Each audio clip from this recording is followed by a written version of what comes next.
Good evening and welcome to this League of Women Voters Forum for the candidates in the November election for Mayor of Forest Lake. My name is Liz Nordling and I will be moderating this forum tonight. As a trusted volunteer organization, the League of Women Voters does not support or oppose political parties or candidates. We sponsor forums like this to provide voters an opportunity to hear candidates' views about issues of interest in the upcoming election. This forum is being broadcast live on Channel 20 by the Lakes Area Community TV and will be rebroadcast. Playback times can be found online at latvten.com. latvten.com. The order for speaking tonight will begin in alphabetical order and will be rotated thereafter. Candidates' remarks are being timed to assure equality of time, and questions are being collected from the audience. We have 4 candidates for mayor of Forest Lake. They are Mara Bain, Ed Eigner, Sam Husnick, and Susan Young. We'll begin with opening statements, and we'll start with Mara Bain. Good evening. Over the last 2 years, residents have had an opportunity to see the Mara Bain brand of leadership in action. In my first council meeting, I voted to invest in our downtown by approving the Lighthouse Lofts project. While we have learned some important lessons during that project, history will prove that it is an important milestone to successfully redeveloping our downtown lakefront. In my second council meeting, the police disbandment kicked off. I partnered with thousands of you, Councilmember Husnick, and together we overcame an underdog 3-2 vote and successfully saved the Forest Lake Police Department. I argued hard to change 8 words to our zoning code to pave the way for a mental health facility so desperately needed in our area, which would have brought destination health care and all of the associated economic developments to Forest Lake. When a massage business posted inappropriate and sexually suggestive photos of young girls, hundreds of you joined me in protest, which led to the business withdrawing their request for a license renewal. I fought hard for ethics and integrity when Councilmember Freer no longer had his primary residence in Forest Lake. My proudest moment was our 5-0 vote for Administrator Casey, who begins his career in a couple of weeks. We can't overemphasize the importance that throughout the last 2 years, we have exercised budget control and fiscal responsibility. The Seattle Seahawks refer to their fans as their 12th player. I look at all of you, our engaged residents, as our 6th council member. I am proud of the partnership we have built and look forward to the conversation tonight and throughout this campaign over how we move Forest Lake forward. I look forward to earning your vote and being your next mayor. Thank you. Next with this opening statement is Ed Eigner. Hi, my name is Ed Eigner, and first of all, I'd like to welcome you for taking your time out of your busy days to attend this. It's been said by the other candidates in the council that you are the greatest assets that Forest Lake has. I don't look at you as assets. You are the government. The government is the people. So I appreciate you taking your time, and I appreciate the Women's League of Voters to put on this forum this evening. I've served on the council for the past 4 years. Prior to that, I was on the Planning Commission. As everybody is aware, there were some very volatile issues. One of the things that I am most proud of is that it takes a lot of backbone to stand up there and say no to some things. It was brought out about taxes and financial responsibility. I think that is a key point for the mayor and the council people, is to spend your tax money wisely. You are the people that, and myself included, as a taxpayer, we're the people that provide the funds to make the city run. We certainly cannot be wasteful. And I feel very proud that we have a reasonable budget. We also passed a ordinance that not more than anything that exceeds 85% of an annual budget, operating budget, has to go to the people. You have to vote on it. They can never build a building like this again without the people's input. Thank you. Thank you. Next with his opening statement is Sam Husnick. Good evening, everyone, and thanks for being here. And thanks to the League of Women Voters and the Chamber for putting this forum on. Really appreciate it. I'm Sam Husnick, I just mentioned. I lived in the city of Forest Lake my whole life. In fact, I've been committed to the city since 1953 when I started the first grade here. and I've been living here ever since. And I've been serving the city of Forest Lake for the past 23 years on various committees, including the city council. My wife and I have been married 49 years. We have 2 sons that are a constant source of pride and bragging rights, one of whom is serving overseas for his 3rd deployment in the Middle East. We have 2 wonderful daughter-in-laws who have given us 2 grandkids that I'll never be done spoiling. And so as far as what's going on in the city of Forest Lake, I've said I did serve on the last 2 years on the city council, and there have been some contentious times. We certainly did not agree on several different issues, and one of the things I want to see is that just some more decorum and getting along with people and that sort of thing. And we have and to remind ourselves that we are public servants. We're nothing more than public servants, and so that's I want to be your mayor, and I can accomplish that job for you. Thank you. Thank you. Next with her opening statement is Susan Young. Good evening. Thank you for being here. I also want to thank the Lake Area Chamber of Commerce and the League of Women Voters for sponsoring this evening. And I am so happy to see lots of you here. This is a cool thing. I moved to Forest Lake in December of '91. I live on 20 acres south of 97 and east of Keystone. I volunteer in lots of community organizations, and I served on the city council for 12 years. My vision of Forest Lake is a vibrant community that families and businesses choose to call home. I want to help this city be a city that young families and elders find safe and supportive and fulfilling. It's time to bring together our divisions, to combine our strengths, to combine our interests and skills to build a stronger and more cohesive community.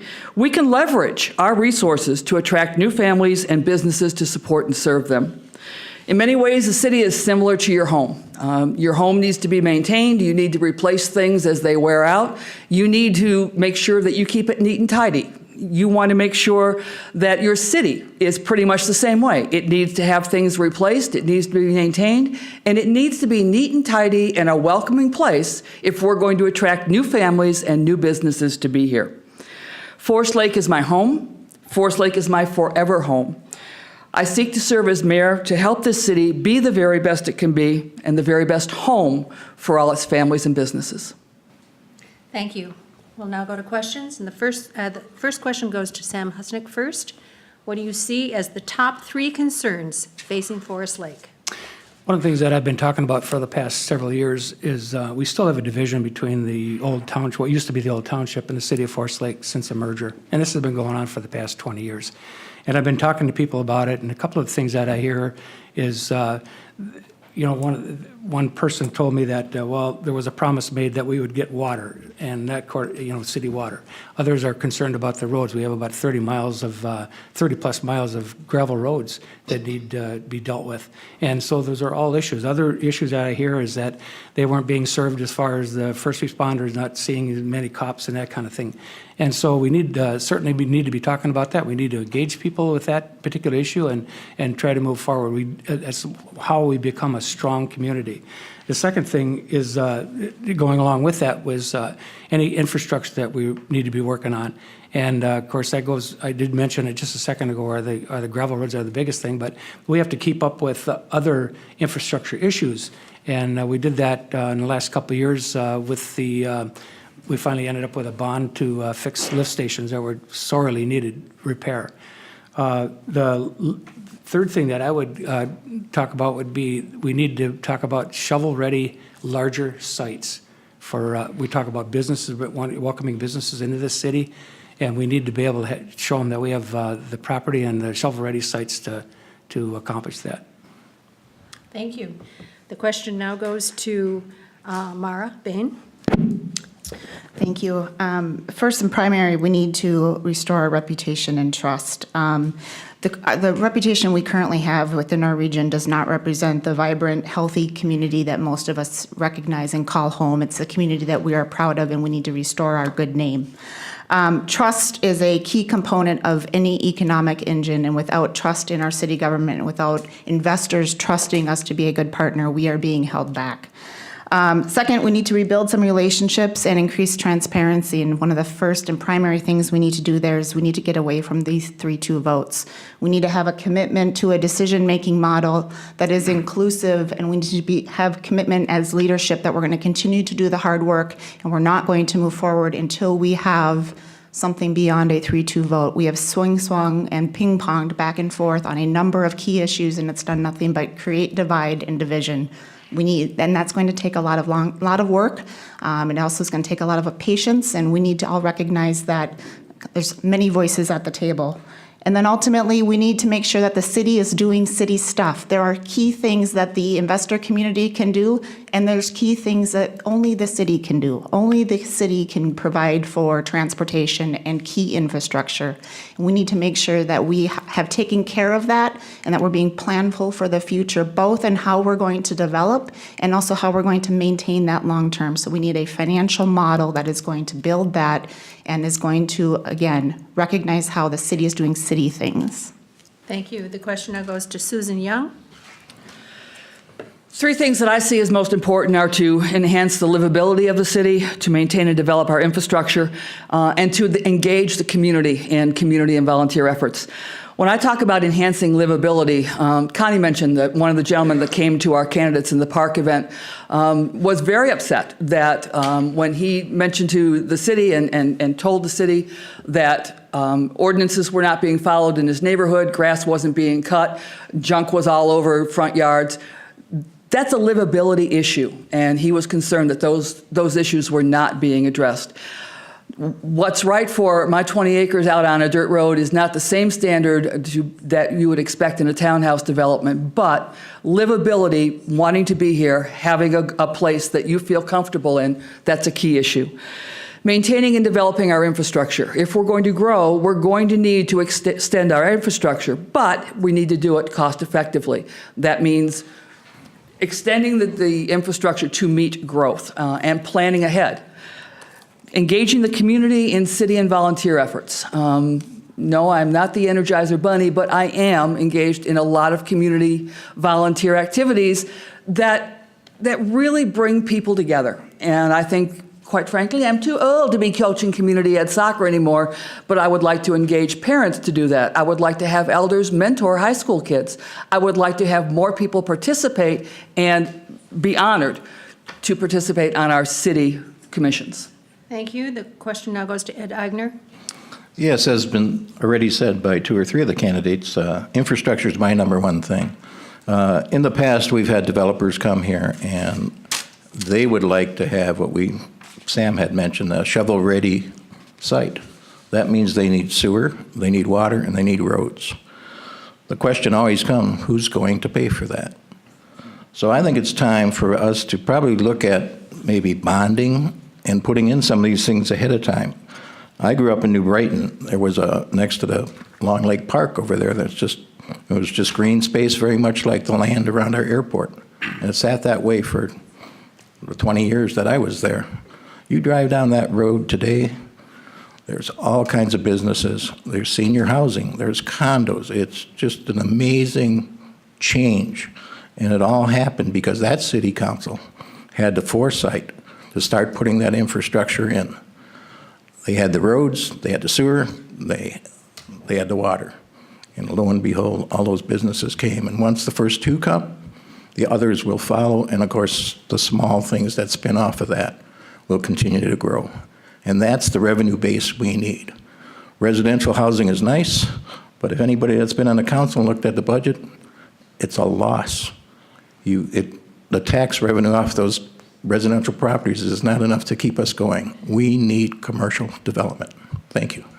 Thank you. Does anyone have any additional comments? And we'll move on to the next question. It goes to you first, Susan. What is your vision for Forest Lake in 5 years or in 10 years?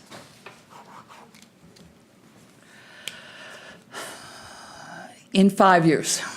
In 5 years, we are going to be a community that people value, that people want to live in.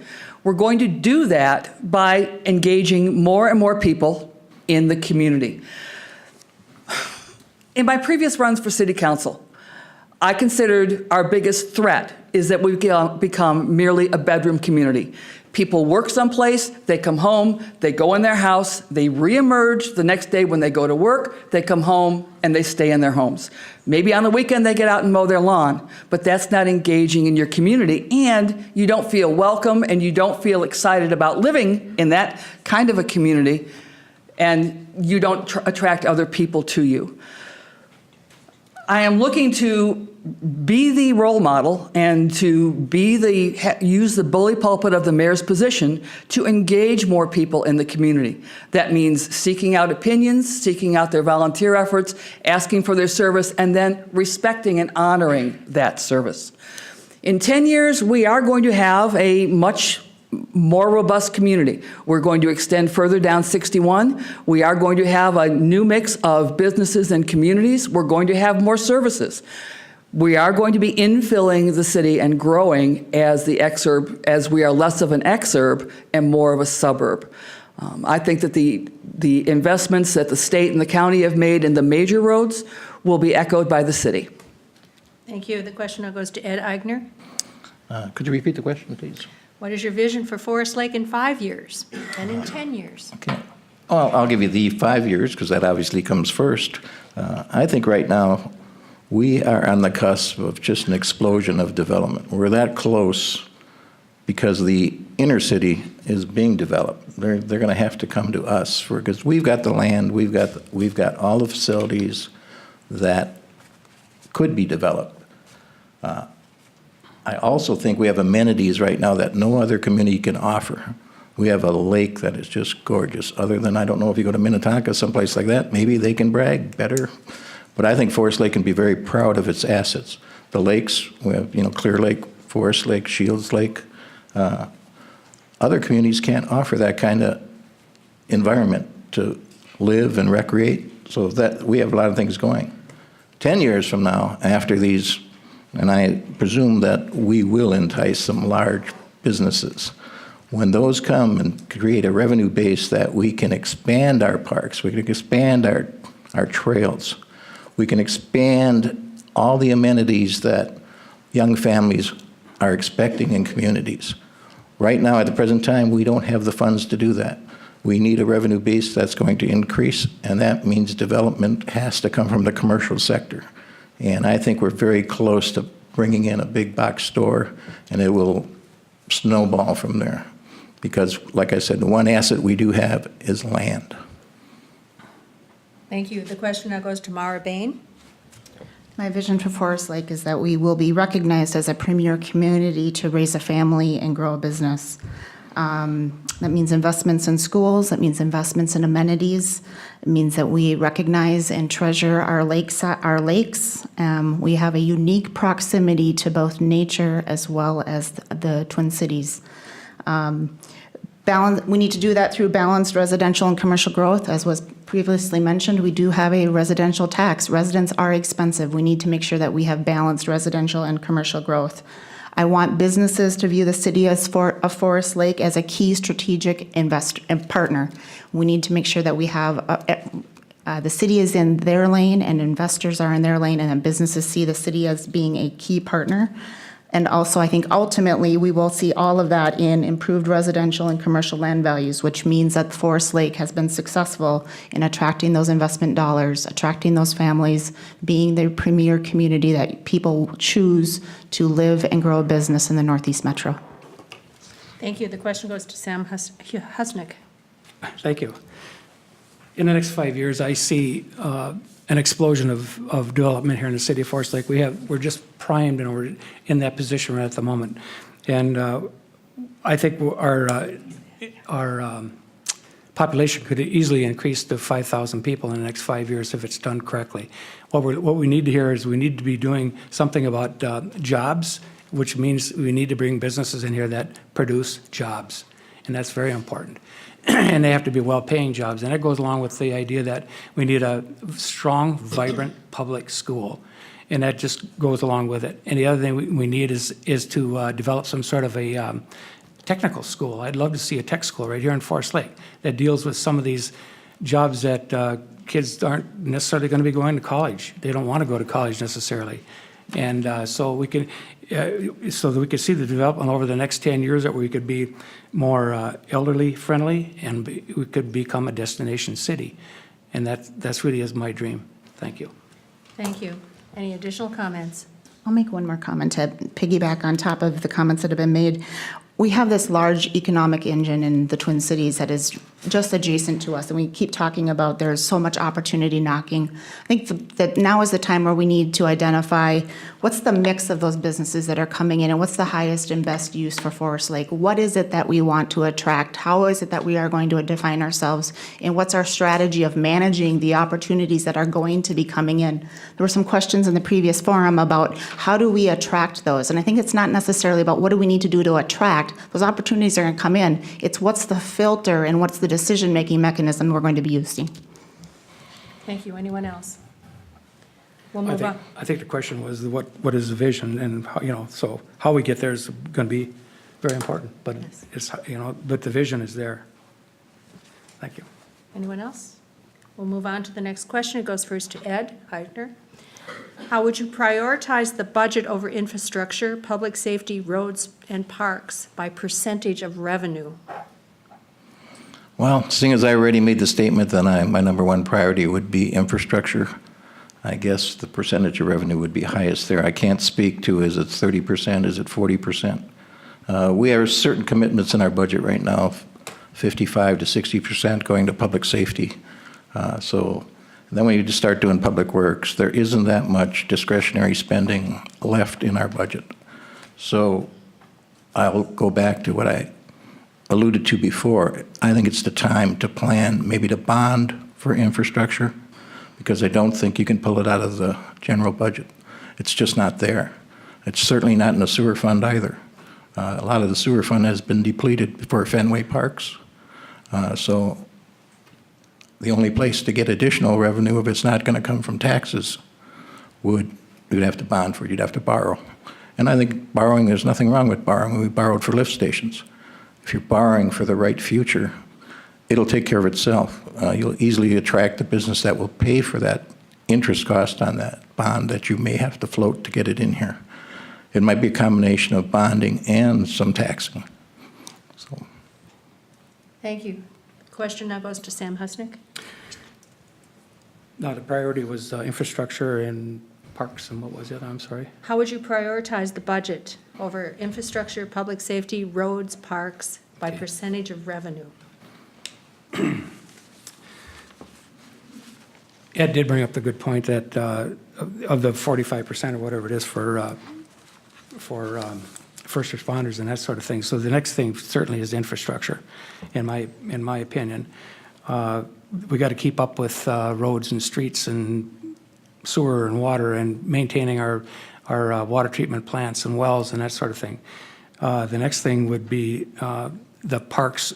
The parks are kind of taken care of in a way that there's park dedication fees that are collected from when we have development that takes place. And so all that goes hand in hand. If you have the infrastructure there, the development takes place, parks get their money, and we collect more taxes that we can be working on the infrastructure. So that it's kind of a round robin situation there. So thank you. Thank you. Question goes to Susan Young. In our current budget, it's about a 4 public safety, 1 public works, 1 parks, senior center, cable commission. Those are called culture and recreation. Those are general fund budget issues. In this city, we have a water fund and a sewer fund. The people that have water service, the people that have sewer service pay to those respective funds. Folks like me that live out and have my own well and my own septic system do not pay into the water fund and the sewer fund. Putting together infrastructure to extend out to our future growth areas is going to be a burden on the water fund and the sewer fund and the folks that pay into those. That means that if we are going to have developers come into the city and businesses come into the city, they need to pay their fair share of the costs to the city of having them here.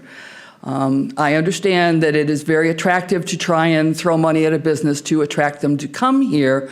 We quite frankly pay a couple of businesses in this city to be here. One of them about $30,000 a year. On the other hand, I don't think it is the responsibility of citizens to worry about paying for something that, as we've heard before, they really don't have service from. I think that the current 411 on the general fund side is appropriate, and I think that Ed is right. Cracking that infrastructure nut is going to be a challenge of how we fund it. Thank you. The question now goes to Mara Bain. Thank you. As previously stated, I agree with the comments that were made around public safety, and our existing investment in public safety is appropriate and should be maintained, and it is a high priority. If nothing else, we need to be safe. The good news is I believe we are well covered with our current budget spend. Additional funding is not necessary. The question becomes around infrastructure and development, and I have 2 points to make on this. One is we need to continue to partner with our regional and state resources and making sure that we are attracting the right infrastructure, and things like the Highway 97 bonding bill come to mind of things we need to be promoting within our community and making sure we're attracting state level and regional level investments in those key infrastructure points. The other thing is I'd like to give some recognition to our mayor for the very bold move that was made on the 180th interchange. During our comp plan, he promoted and put into our comp plan draft a interchange move, I-35 and 180th, and that is a bold move that is both infrastructure as well as development. And for us as a city to promote those ideas at the local level as well as with our regional partners is going to be critically important to our future. Thank you. Does anyone have any additional comments? Yes, I would like to add, I missed part of the question, the part pertaining to roads and parks. I believe there was a three-part question. Yes. So I guess I would still prioritize infrastructure as number one by probably 50%. Roads being number two, I'd probably give that 25%, and the remaining 15% going to the parks. So that would be my priority list. So, but without the infrastructure and without the development and tax base, the other two can't happen. So, Thank you. Anyone else? I would like to chime in. I didn't excluded from my comment any comment on parks, and I think we need to have a conversation about what is the appropriate level investment in parks and how are we funding that. We've gone both ways. We had a very broad park plan that was developed about 4 years ago, and then we switched directions and we flipped to the other direction, and we've gone to entirely private investment on parks, funded through development. And I think we need to have a conversation around what is the right level of parks, and then how are we going to fund those. We have an area, for example, on Chestnut Creek where there's no parks planned. We need to have that conversation. What's appropriate? Thank you. Anyone else? We'll move on to the next question. It goes to you first, Susan. Knowing the 2019 budget is based on a 7.5% appraised value increase coupled with a 4.6% levy increase, how would you explain this tax impact to a resident?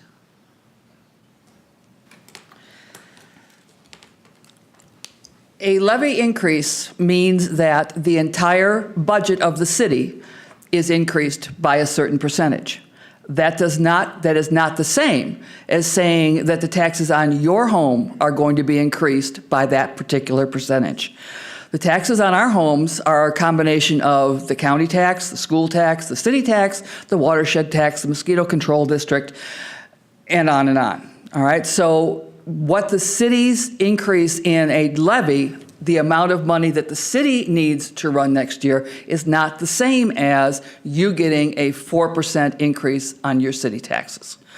That's the first thing that folks need to understand, is that you can, I don't want to say, you can play games with the way things are presented, all right? There was an increase to the city's levy last year, and my taxes went down. As we have more residences, as we have more businesses, as we have a stronger community, that levy, that amount of money that it takes to run the city and provide the services that the residents demand, is spread over a larger place. One expects that as the city grows, the budget to provide services to that city will grow. The trick is to make sure that it's spent responsibly, that we have more than one meeting where the public is invited to talk about the budget, and that everybody understands the various pieces that go into our city budget. Thank you. The question now goes to Ed Eigner. As Susan pretty eloquently explained, that a lot of it is out of the city government's control. Washington County sets the evaluation on your home. So it's hard for me to explain to a resident, and believe me, I've sat down with quite a few of them when we have Truth and Taxation Day, and they come complaining about their tax bill being so high. A lot of it is because the value of their homes just recently increased dramatically. Hence, their tax went up as a percentage. It's not a city issue. We held our levy to this time around 5%. So to sit down with that person, because the question is, how do you explain? The other key component, and it's going to be you voters will decide, is the school levy that's coming. There's a large portion of your tax bill going to the school district. That is not something the city can control. That's up to you people when you go to the voting booth to decide whether or not you want to pass that levy. But along with that levy comes a tax. And again, I would sit down and counsel these people that we can only control the city's portion. We can't control the lion's portion, which is the school district and also Washington County. Thank you. The question now goes to Mara Bain. Thank you. I think it's critically important when we're looking at overall taxes that we're looking at not valuation percentages and not growth percentages and levy percentages, but you have to talk about dollars spent. At the end of the day, what are the dollars spent this year versus last year? And that's going to lead you to the appropriate conversation, not convoluted by what's happening with property taxes. The other thing we need to keep in mind as leaders is we need to exercise severe budget restraint in years where we do have rapidly escalating property taxes, and we have that happening right now. I believe my personal property taxes last year went up by 20%. There is huge levy room if we have city leaders that aren't operating with budget constraint. There's potential opportunity of those property taxes going up significantly, and that's why we have to have the conversation not based on percentages, but based on dollars. Start with dollars, and that's going to lead to true spending, and we can make the appropriate decision independent of what is happening with property taxes or property valuations. Thank you. The question goes to Sam Husnick. Thank you very much. And again, Susan really did explain it quite well, and Ed hit on it, and Mara did. The whole thing really boils down to what we can control at the city level, and what's happening with the county and so forth in the school and whatever. On our basis, our taxes stayed about the same this past year, and I think that we're probably only looking at about a 2 or 3% increase here for the city of Forest Lake for the city portion. So even though that these levy increases are taking place, the tax dollars that we just got done talking about remain pretty stable. And I think the council up to this point has done a very good job of keeping those numbers as stable as possible. Thank you. Thank you. Does anyone have any additional comments? And we're going to move on to the next question. It goes to Mara Bain first. How important is the relationship between the city and the school district? And do you support the levy in November? Great question. It's critically important. One is the school district is our largest employer in the city. Secondly, I can't think of anything more important than educating our children. And so as leaders, we need to have key relationships there, and we need to have a strong relationship.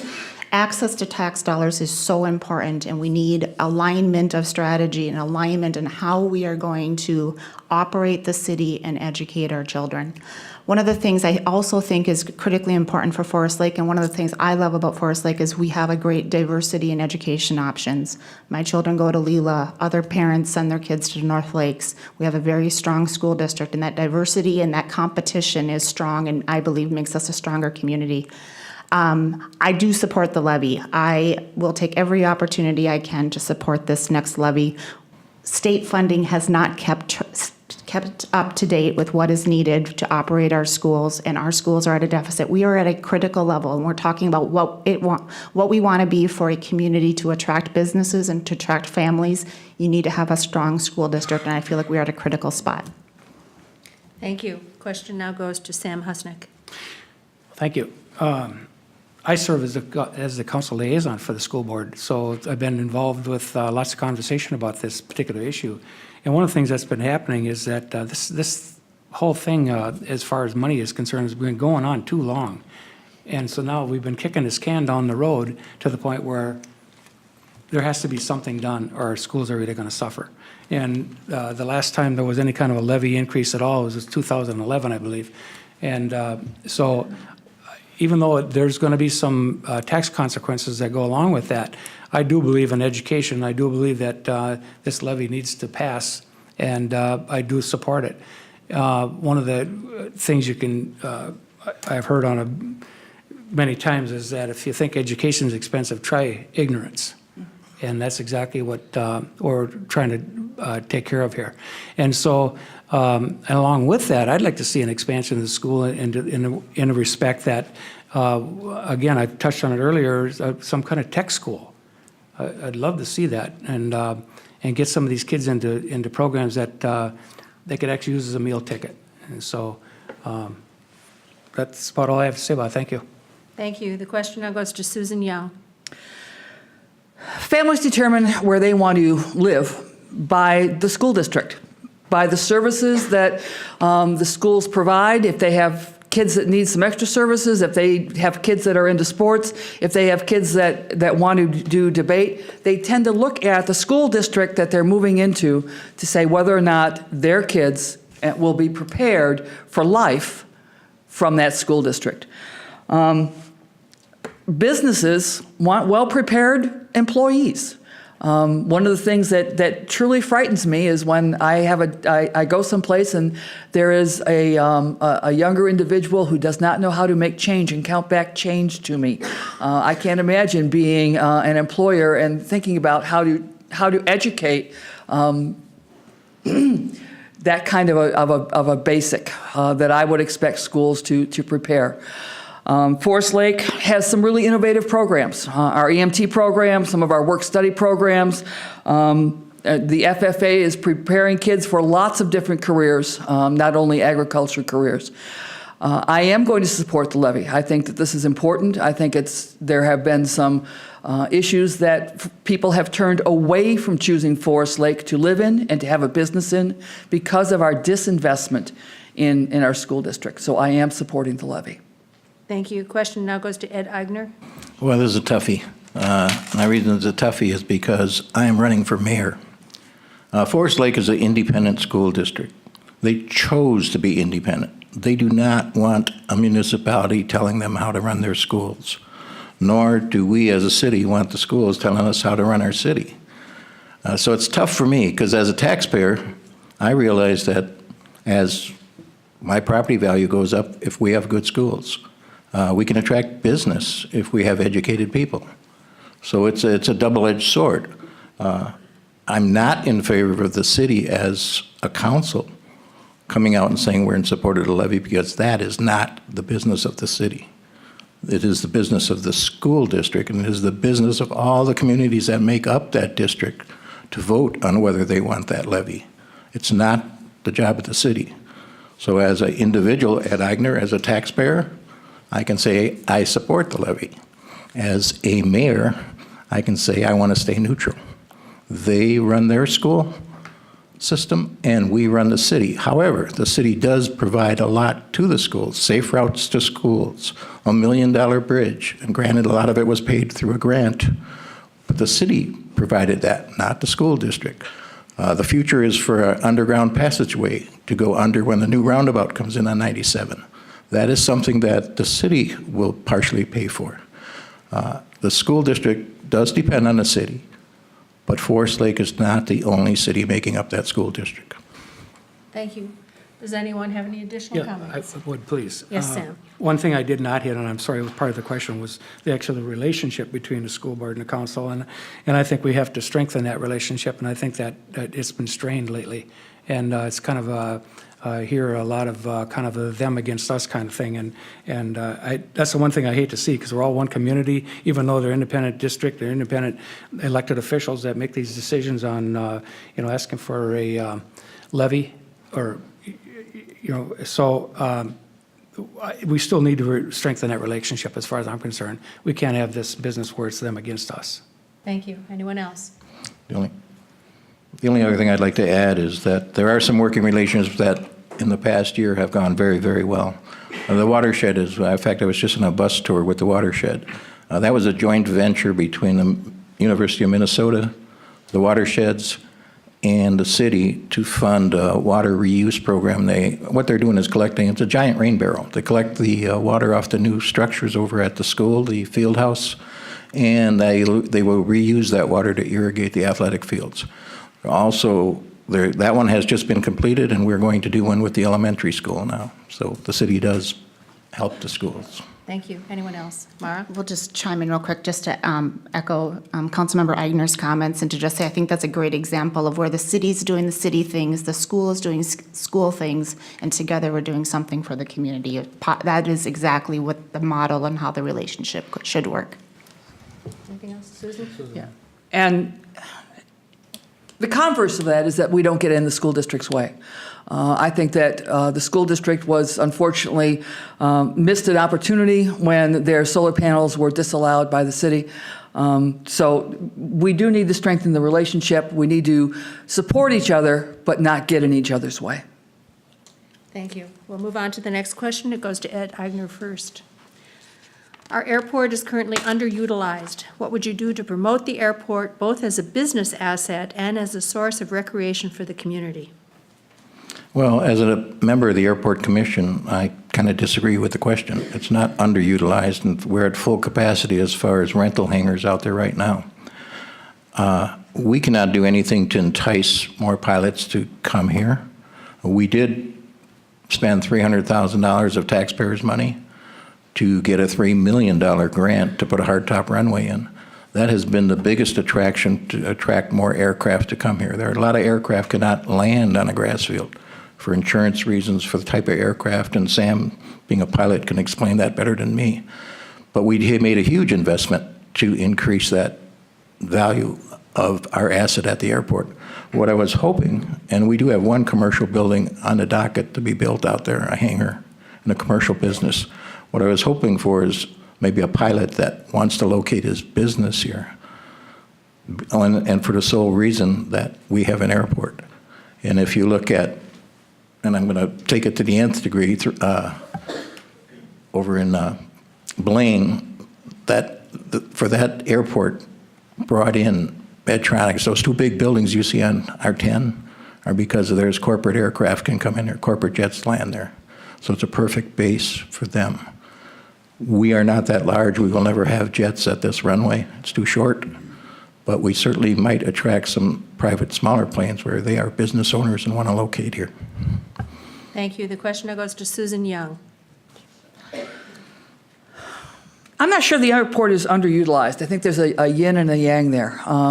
If you have lots more planes coming in and taking off, that means that residents that thought that they were going to have a nice small airport suddenly have more noise and more business than they thought that they were going to have. On the other hand, having more hangars and more businesses generates more property tax for the city because all those hangars do pay property taxes both on their buildings and in the personal property that's in the buildings. In terms of building community, I'm really sorry that there wasn't a fly-in this year. I think as a community asset and a community celebration, the fly-ins with the Young Eagles program, the celebrations with, they had cars there, they had lots of planes flying in, historic planes flying in, that we wouldn't have the opportunity to see otherwise. I think that that was a great community celebration and asset. I think that businesses that are here, there are some. There's the gentleman that flies the banners. He flies out of the Forest Lake Airport. We had a skydiving company that was doing great business, and they also generated business for some of our restaurants downtown. If your family came in and Grandpa was skydiving, and no, I will not be doing that. Grandpa was skydiving. They had coupons to Vanelli's on a cooperative arrangement. So there are ways that the airport and the community can work together. I'm sorry. Thank you. The question now goes to Sam Husnick. I served on the Airport Commission for 10 years. Plus, I've been in the flying business for about 54 years as a pilot. And as far as I'm concerned, the airport's never used enough. And the thing I'd like to promote is more business out there as far as aviation-related business. And that's one of the things that we're looking at with a hangar that's on the docket that Ed just mentioned, because then they would be doing some maintenance, kind of flight school kind of thing, maybe some brokerage, that kind of thing. And so there'd be more, hopefully more traffic. That all relates to higher gas sales and whatever. But we already have people coming in to our airport for business. We have people coming to use the YMCA. They land at the airport, walk across the field, go to the YMCA. They got half their exercise done before they get there. Okay? And the medical facilities use our airport. North Memorial's there. I've seen them there several times. The State Patrol, Mosquito Control, all those entities have been using our public airport. It's a public airport, and I'd like to see it grow. Thank you. Thank you. Question goes to Mara Bain. Thank you. I look at the airport much like I look like access to the lake, public access to the lake. It is a public access to nature. I love the proposition that you can live in Forest Lake and have a business in Forest Lake, and you can be on the water in 10 minutes, and you can be in the air in 10 minutes. And for that reason, I think the airport is a great community treasure. The model that I think we need to pursue for the airport is one of self-sustainability. I don't support using general fund dollars to support the airport. I feel like we need to find a self-sustainable model that allows for airport business to support the airport. We have a lot of community need in this community, as we've talked about. We have needs for infrastructure, we have needs for parks, and those are assets that are used by a high percentage of our population. The airport is an asset, but we need to pursue a self-sustaining model. One of the challenges that we've had is there was a project that got upside down, and that's created some turmoil. It's created some very tough conversations over the last couple of years. We need to go back to that self-sustaining model. Thank you. Does anyone have any additional comments? I do. I would like to add that we talked about the schools and the relationship with our community and the schools. I think our airport would be we have a very unique situation, and that would be a great facility to have an aviation training program associated with the school, where young people could come over, not learn just to fly, but learn about avionics. There's a lot of good jobs in that industry. So we have a facility that's unique, and we could kind of like piggyback on that and work with the schools to have a great program. Thank you. Anyone Yeah, else? I just Yes, want to add Sam. that, we need to treat our airport like for what it is. It's an asset, and it's a wonderful thing that some cities would love to have, and they don't, and we're lucky enough to have it here, and it's been there for a long, long time. And as far as what Ed just mentioned, I think that's kind of what these folks that are envisioning this new hangar, larger commercial type hangar in there, to do exactly that, those kind of things. So, thank you. Thank you. Anyone else? Then we'll move on to the next question. It goes to Sam first. How would you handle conflict in council meetings? Stand up and yell, no. No, I think the thing that we have to remember as council members or a mayor or whatever, that, we're public servants, and whatever happens, whatever somebody's talking, you got to take that. You got to take the lumps and be with it, and the decorum has to be there. And you're a servant. You're not. Everybody wants to call you a leader of some sort. No, you're a servant. You're to serve the people, and you're there to listen to their concerns. And if it's on the council member, one of the council members, you listen to their concern. And sometimes you come up with a compromise that nobody's happy. But sometimes you come up with a compromise where everybody's kind of happy, okay? And so I think that's how you do it. It's just the decorum and being easy, I guess, and remembering that you're a public servant. Thank you. Question goes to Mara Bain. Thank you. I think you have a couple of things come to mind. First, you have to respect the person first. And one of the things that I look to do is to develop relationships. And if you can understand where that person is coming from and understand that individual's goals, gosh, it makes it a lot easier to try to find some common ground and find ways that you can build rather than divide. Also, as many of tough conversations we've had on council over the last couple of years, I've always tried to keep in mind that that individual was elected to a seat and has thousands of voters behind them. And so while I may get frustrated with the individual, I need to recognize they represent the voice of thousands and need to find a way to navigate through that. And then finally, I would say one of the things I'm most proud of is there's been certain relationships that I've been able to just spend hours together. As many times as Councilmember Furrier and I disagreed, gosh, we spent a lot of time together. We would spend hours together. Staff would be shutting off the lights and going home, and we are just talking it out. And so finding opportunities where you can talk it out, find somebody who has a difference of opinion. Where can we find common ground? Councilmember Backus has done a fantastic job of this in the last couple of months, in my opinion, as he's gotten his legs underneath of him. You find him looking for that common ground and trying to bridge the divide. Find where can we agree first, and then ultimately, how do we build off of that? And as I mentioned in my opening comments, we've got to get away from these 3-2 votes. We're not ready to vote if it's 3-2. We need to keep talking and at least get to a 4-1, and that's going to take some time and some patience. Thank you. Question goes to Ed Eigner. As the previous forum with the city council candidates, are you referring to dysfunction amongst the council or with the audience?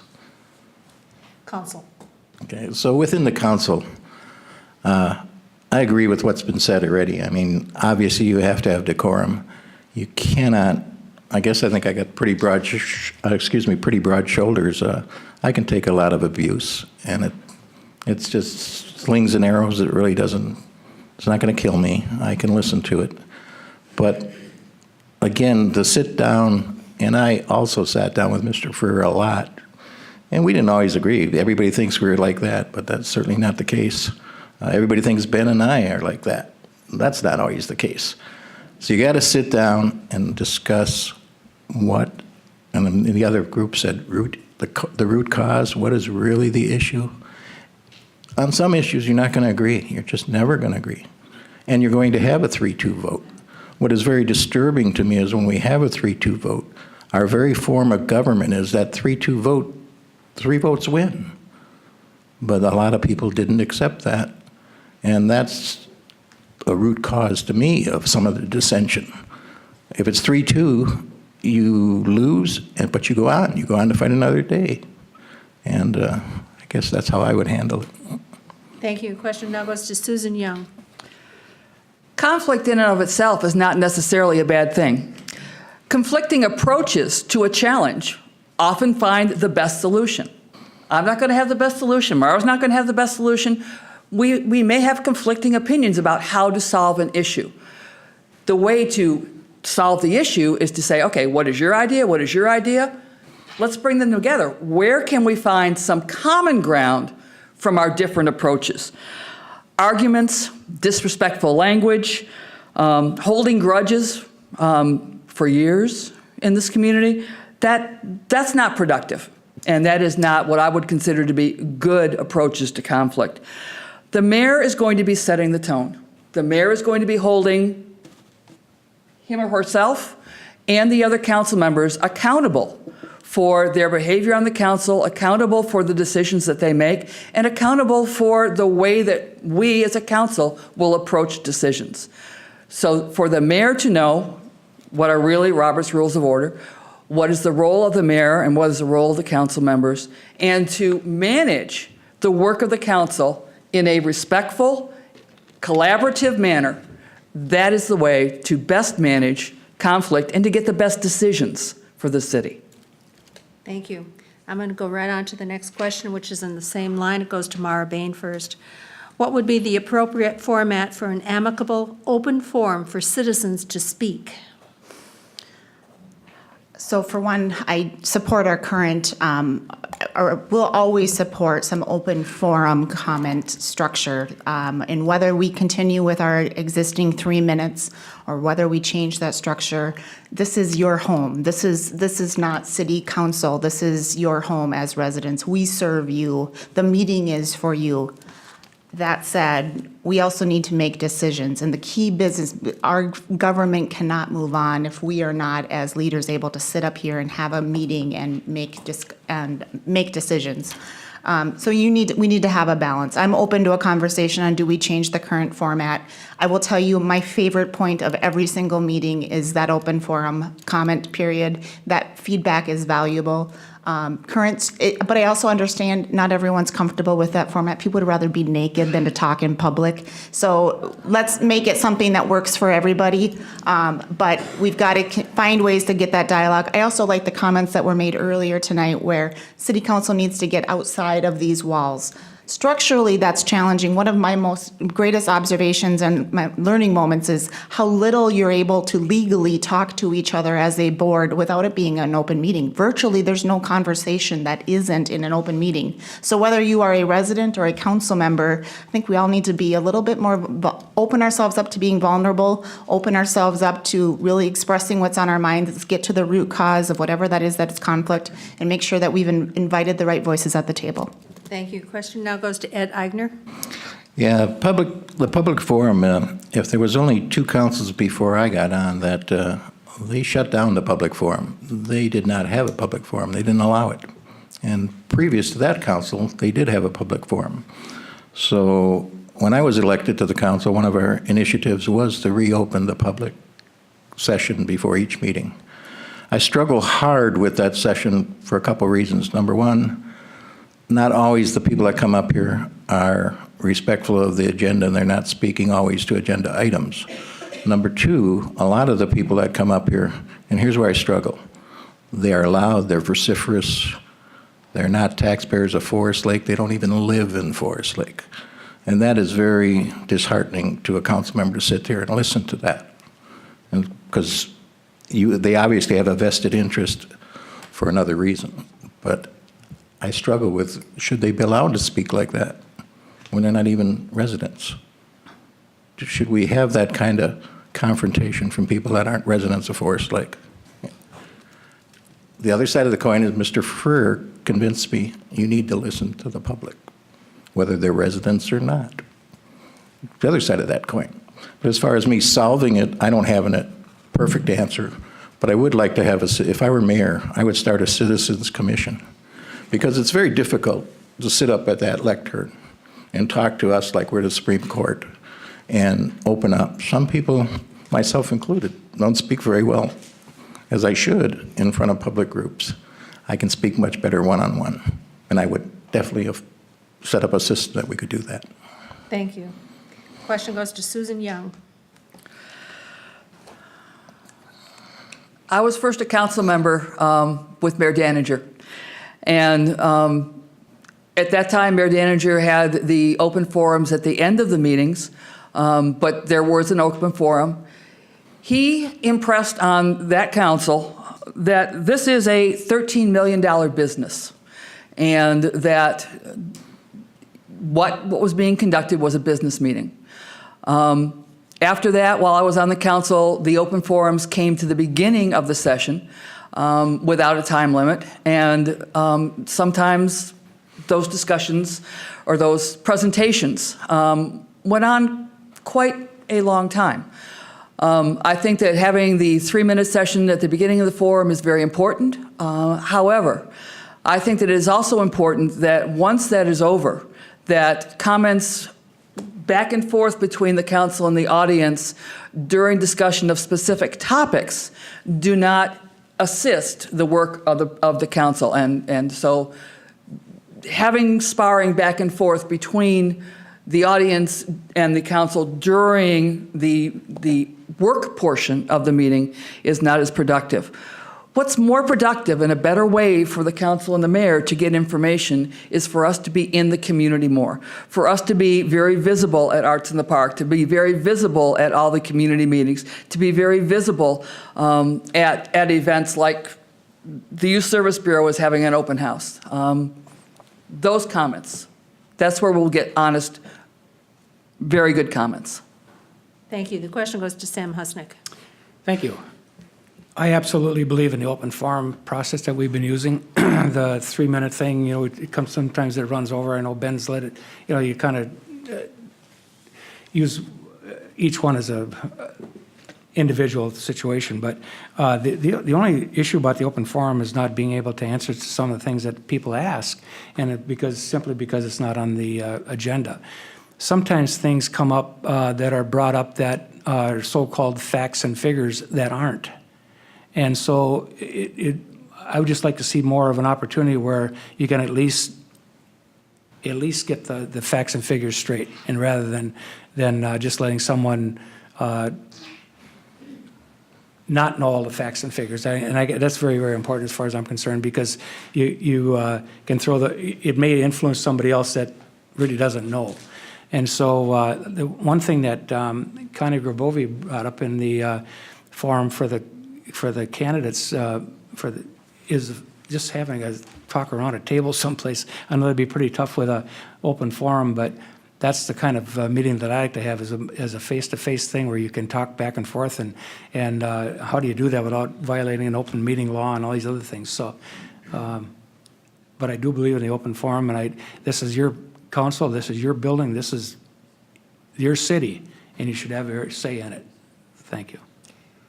That was our last question, and we'll now move to closing statements, and we'll begin with Ed Eigner. Well, we've covered a lot of interesting topics this evening, and I feel that my past 4 years of experience on the council, prior to that, the Planning Commission, that I am well versed in what the main issues going on in the Forest Lake community are. I also think I have, as I mentioned before, the fortitude to stand up, to be able to say no. It is so easy to give everybody the nice things, the nice, what we call, this is a nice to have. Everybody like me, if I go along with that. But some things as an elected official you can't go along with. You also have to support the people that are afraid to get up there and talk. What are there, maybe 100 people in this room? Not even. There's 20,000 people in Forest Lake. I want to represent all of them, not just the people that come to the meetings, not just the people that the squeaky wheel gets the grease kind of thing. You have to admit there's a lot of senior citizens out there. We talk about tax increases. They're on fixed incomes. Maybe they don't even have transportation to come to a meeting. I want to represent everybody, and I hope you'll vote for me come November 6th. Thank you. Now with your closing statement, Susan Young. This is my forever home. It's so important to me that this be a thriving home that other people want to share with me. I'm experienced in planning. I'm experienced in maintaining the infrastructures of cities. I'm knowledgeable about finance and operations of a city.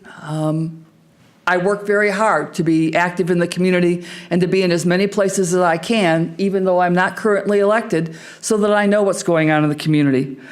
I believe in leadership by example. I walk my talk. I'm at a life stage where I can absolutely commit my time and energy to this city. I'm hoping that you're going to join me in building a stronger and more vibrant community, and if so, I would be very honored to be mayor of the city. Thank you. Now with his closing statement, Sam Husnick. Thank you. My commitment I told you about before has been long history here in the city of Forest Lake. Our roots are really deep here in the city of Forest Lake. My wife and I live at the same address for the past 38 years, not to mention going to school all those years and that sort of thing. My commitment to the city, again, has been for the past 23 years working on the Planning Commission, Airport Commission, now the council. I worked on the last comprehensive plan, which was 10 or 11 years ago. And so worked with Mayor Danager at that time.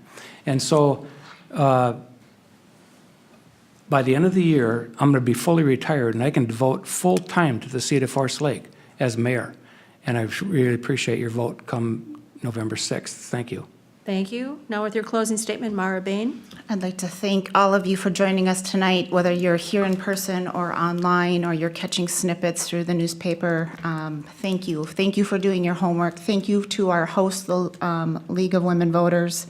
I am optimistic about our future. I love this town. My husband and I chose and continually reinvest in this community.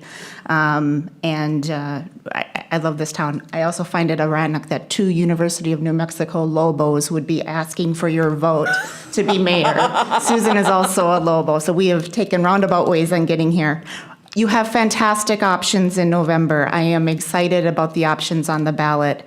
I am accessible to a fault. Many of you say, and I've heard from many others outside of Forest Lake, I can't believe how much I know about Forest Lake, and that is because of my involvement over the last couple of years.